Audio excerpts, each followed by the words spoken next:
The Witcher is back, and this time it is The Witcher Legacy.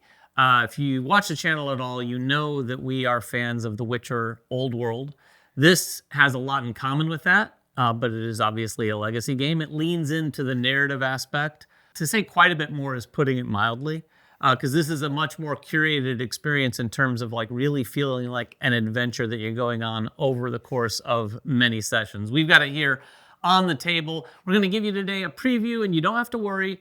We're not going to spoil anything. We actually have a fresh map here for what we think is the first scenario. Yeah, the first scenario. For a handful of coppers. Yeah, we haven't done anything to it. We do have the map that we actually used to play underneath it that has some stickers on it. It also has some stickers that were taken off of it.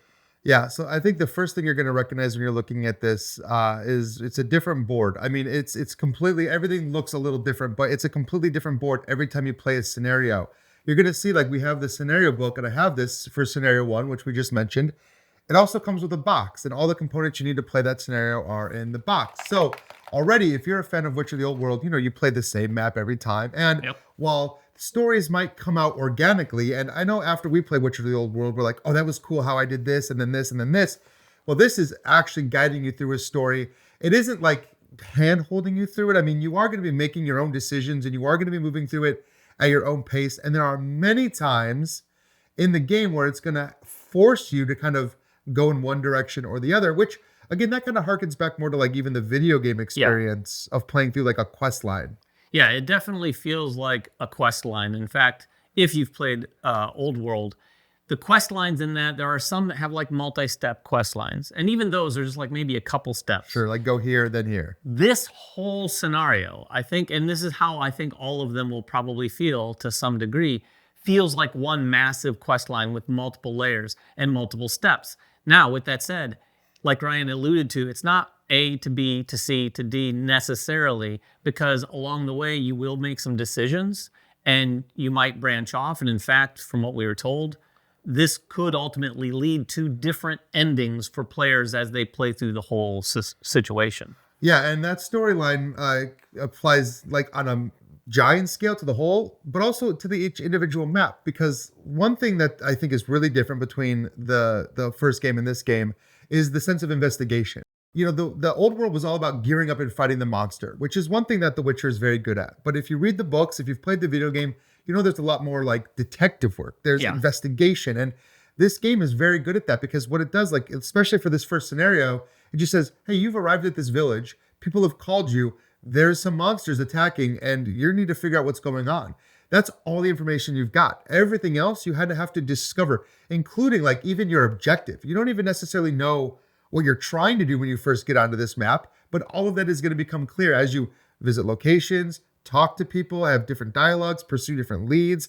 And it does come together, I think, like all the stuff that you're kind of learning is coming together to get you to the end of this scenario. Yeah, and what that leads to, again, if you're familiar with the original game, is different motivations to go to these different locations. I think when we play the original game, a lot of your motivations are often related to the action that you can take at that space. And that is still the case here. There are going to be actions that you see like, oh, I want to go do that so I can raise this stat. But what I found is that as you're playing this, more of your motivation is coming from the story that's unfolding. And like Ryan said, some of the investigation, because it's not just like, hey, you should go to this location next. It's, oh, they give you a little clue and say, it might be, you might have more luck finding this in the forest. And then you're actually looking at this map and kind of going, okay, well, it's not over here then. Most likely it's going to be in this area here at one of these locations.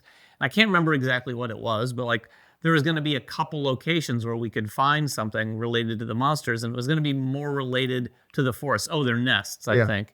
And we used that motivation to kind of go in that route. Plus, we were kind of splitting up. We didn't mention this. This is a cooperative game. I was going to mention that in a second, because they did, like, when we're talking about this narrative, I wanted to say they have made some changes to the game. They have streamlined a lot of things. I guess this is a good time to talk about that. The first thing they've done is take out all the PvP elements of the game. So it is purely cooperative. That means there is no more Witcher dice. You're not betting poker against the other players. You're not fighting the other players. You're not chasing the other players down. And you're not necessarily racing for the monsters either. you are working together cooperatively to decide what you want to do, because this gives you so much more narrative. Like the original game was, you stop at a location, you're going to draw a card, and it might be a one and done, or what David said earlier, it might take you to another location. That is the whole game here. Yeah. So they really wanted to bring the focus in on that, and like, okay, well, you don't necessarily know what's going to happen when you get to a specific location, but there's this level of table talk of like, well, David, I see you've been working on your combat. You're better. You've got some potions. You've got some cards that are better for combat. Maybe you should go do the nest. Meanwhile, I'm going to go over here and investigate something. And I go investigate something. Oh, but then the monsters are there. Now I'm being attacked. And I'm like, David, come help. Like, you need to come over here and fight these monsters because I'm not really in a position to do that. And I think that leads to some interesting dynamics at the table where you want to like assign things. But at the end of the day, like there's more to do on this map than you're going to be able to do. Yeah, and Ryan mentioned that some things had been streamlined. Some of those things, they're not going to make aspects of what your experience was playing the old world wildly different, but a little bit different. The way some of the cards work, the way the combat works is just a little bit different, but again, extraordinarily familiar. The phases of the game, there is no sort of structured phases like we had in the old world. Now, there is rounds that you'll go through and you will draw up and you'll get new cards, but it is more of a sort of upkeep sort of scenario in this game. So there's a little bit of deck building, but largely this game takes everything you loved about The Witcher Old World and really turns it into a far, far more curated, narrated experience. It should be also said that the locations, they don't only just have those actions that I was referencing that might motivate you to go there, but as you investigate, the locations have stickers already on them. And this is an interesting aspect that we weren't expecting when we sat down to play it, is that you're not only stickering things, but you're unstickering things. And a lot of these locations, we'll look at one here, and again, we'll try to choose things that doesn't spoil things, but one of the locations, as you see it when you would start this, is Graveyard with a Chapel. You'll notice right away, it's not like an established location, it's called a graveyard or a graveyard with a chapel. So you can already sense that sort of investigative sort of like flavor to the names of that. So if you might have read or talked to someone that has said something that makes us think like, oh, that chapel at the graveyard, maybe this is where we should go. It's going to bring you there, but then you've got 1, 2, 3 more stickers that are at that location. So that when you go there, you can use one action to investigate this bottom part. Oftentimes that's another action you can take, or maybe a bonus. Or a clue. And then down the right-hand side of the location, there's this long sticker and a small sticker underneath it. There are going to be things that happen when you go to that storybook that will generally tell you that you could reveal the long sticker from that location. And then once you do, that effectively unlocks your ability to take a look at that small sticker. So there's all these steps in these processes of really fleshing out all of these locations. Yeah, but that's what we'd say when it leans into the investigation, because like the eye markers that you see here, this is like the investigation marker. And anytime you go to a location, you're getting to do the action, but you're also getting to investigate. And a lot of times it is just like gaining something. Like you investigated, what do you get? You find like an herb, or you find, some kind of bonus or whatever. But then sometimes you're finding clues, and every clue that you're going to find is going to take you to an entry. And most of these entries are going to end with a decision.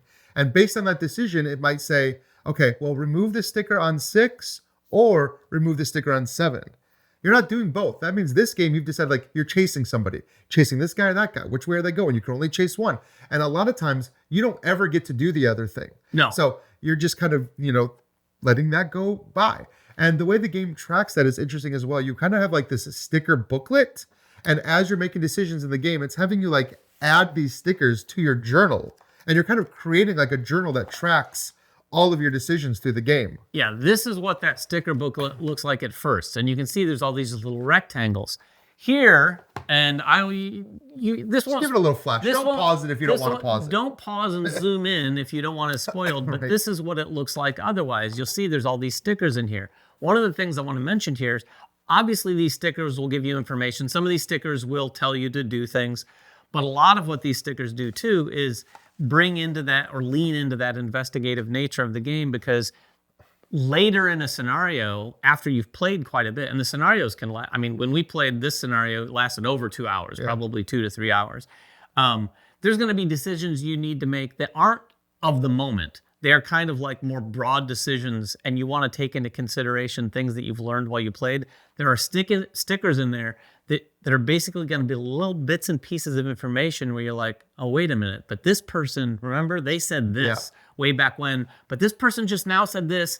Which one of those people do we trust more? Which one do we feel more allied with? Let's go with this guy, and that helps us form our decision for sort of the next ultimate decision we're making. Yeah, and that goes beyond just the scenario you're playing. Like this journal is tracking some of your decisions. So you might be on the third, fourth, fifth scenario, thinking back to like, I kind of remember that we found something in scenario 2. What was it? We could go back to our journal, and you see all your stickers that track your path.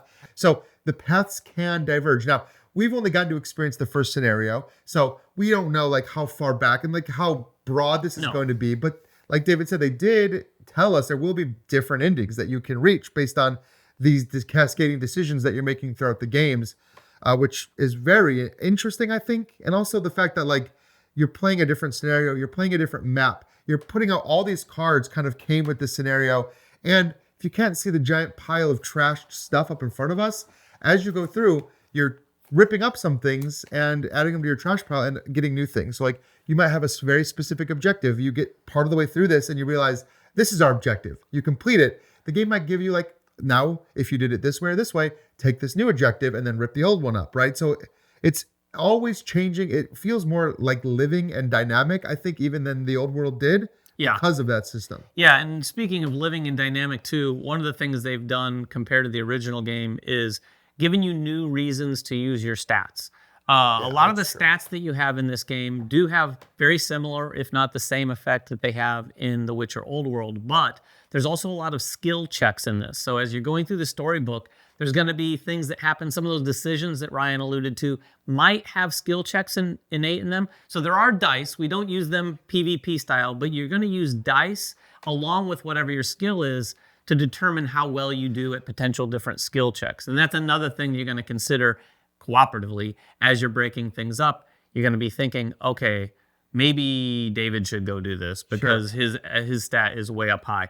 And again, there are going to be things you do during the scenario and that go from scenario to scenario that really have some impact on what your character looks like as you progress through things. We've got some spaces here on our player boards that are filled in with cardboard pieces that you can take out, and now you have a higher cap to a lot of those stats that you don't have initially at the beginning of the game. Yeah, there's definitely character progression. Of course, there's character progression within a scenario. You're going to be leveling up your character like in Old World. You're going to be getting bombs. You're going to be getting those mutagens that actually like increase your character abilities for that particular scenario. You're going to be upgrading your deck with better cards as you play. But when you get to the end, you're almost like scored. Like we're collecting like all of these tokens. And like a lot of times in the game, it's going to tell you to like, oh, you got a success, add a success token up here. At least in the first scenario, it kind of judged us based on how many success tokens we had, determined how well we did in that scenario. That could determine some of the rewards you're getting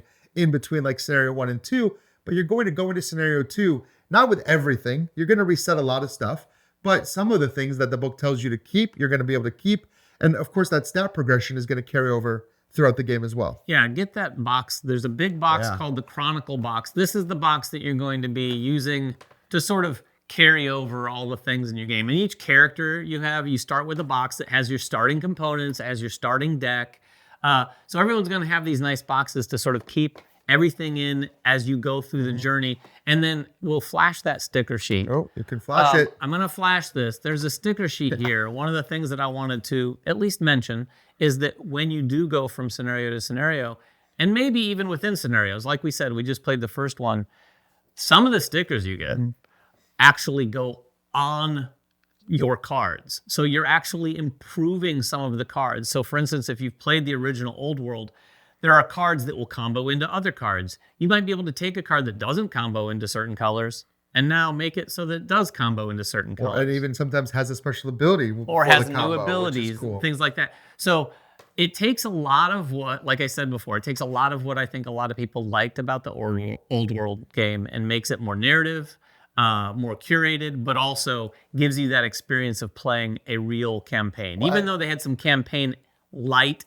elements Very in light. Old World that you could play. This one definitely pays off on that. This is designed to be a full legacy. Like this has all the legacy stuff. If you couldn't tell, it has the stickers coming on and off. It has new cards getting added in. It has old cards getting destroyed. It has things being upgraded, and like all good legacy games. Oh yeah, envelopes. Look at this. This is the secret envelope. You don't even get to look at this envelope until the game tells you. I don't even know what's in this secret envelope, to be honest with you. I mean, any good legacy game has something like that. We won't open these and show you right now what's in Not them. at all. But yeah, it does a lot of really cool things legacy style. And what I'm about to say, I don't want to say too much because I don't want to spoil anything that they're not sharing on the campaign page themselves. But the scenarios, Ryan alluded to the fact that they're very different. They can be very different. I think that's worth noting. They're not like all the same. You're not going to see maps that necessarily always look like just this big overworld map. I'll just leave it at that. They showed us a glimpse of some of those. We didn't have the pieces in front of us, but they showed us imagery. And some of that was the stuff that made me go, oh, that's interesting. And one thing that they okayed us to say, just in case anyone's, it's not always going to be get to a place, oh, there's monsters, go fight the monsters. Like these scenarios are going to have very different goals. Some of them are going to be more narrative. Some of them might be more combat heavy. Some of them might be a good mix of both. So you don't really ever know what you're going to get when you get to the next scenario. So I think that's something that if you were a fan of the old world, this is giving you more of that. It's giving you so many more different ways to play in the world of The Witcher. But if you've never played the old world and you're just a big legacy fan, I think this ticks a lot of legacy boxes too. Yeah, I think if you're one of those people and you play this, you might end up wanting to get the whole world. Yeah, you might. Too, they are different experiences. And I think they are different experiences enough so that both can exist. If you just want to play a one and done, especially if you really enjoy, like, I want to just do a monster hunt, that's, Old World still exists for that. Yeah, for sure. If you have any questions about this, or if you have questions about the Old World, we'll get down there too. Get down in the comments and let us know. We'll get down there and answer whatever we can. Until next time, though, make sure everyone has fun at the table, and we'll see you then.